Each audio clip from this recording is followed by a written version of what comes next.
Greetings from South Korea. I am Arirang, Arirang News AI anchor. Here is the news making headlines today. U.S. President Donald Trump has hinted at a summit with North Korean leader Kim Jong-un later this year during APEC China 2026.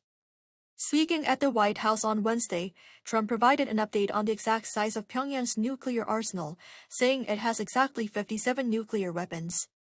This specific figure closely aligns with recent estimates from international think tanks, which put the number at around 50 to 60 nuclear warheads. A sitting U.S. president publicly confirming this number could signal a major policy shift. Some argue that Washington might be moving away from its long-standing goal of complete denuclearization, potentially seeking a nuclear program freeze in exchange for sanctions relief. North Korea says it is more focused on the continued South Korea-U.S. joint military exercises than on Washington's decision to scale them back. Kim Yo-jong, the sister of North Korean leader Kim Jong-un, said Wednesday that the ongoing drills remain what Pyongyang considers a clear expression of hostility. Her comments came as South Korea and the United States are shortening their annual Urji Freedom Shield exercise following a request from Washington.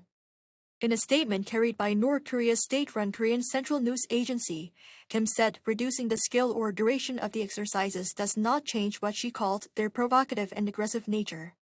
The allies are now scheduled to conclude the Urji Freedom Shield on Friday, cutting the exercise nearly in half, from its original 11-day schedule of August 17th through August 27th. President Lee Jae-myung has said he respects U.S. President Trump's efforts to create an environment to resume dialogue with North Korea.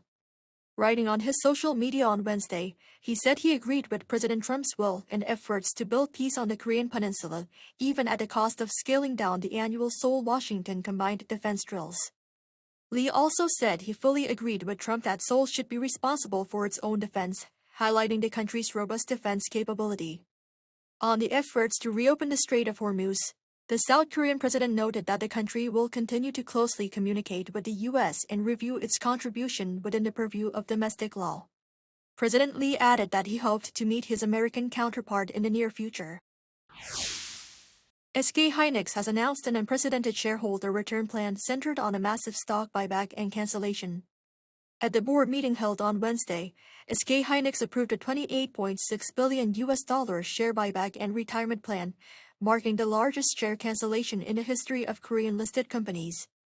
Canceling shares reduces the total number of shares in the market, a move that directly boosts earnings per share and enhances value for existing investors. Moving forward, SK hynix pledged to return to shareholders over 50% of its free cash flow, the cash left over after all investments. U.S. President Donald Trump says the U.S. will inflict, quote, tremendous economic consequences on those that engage in business activities with Iran.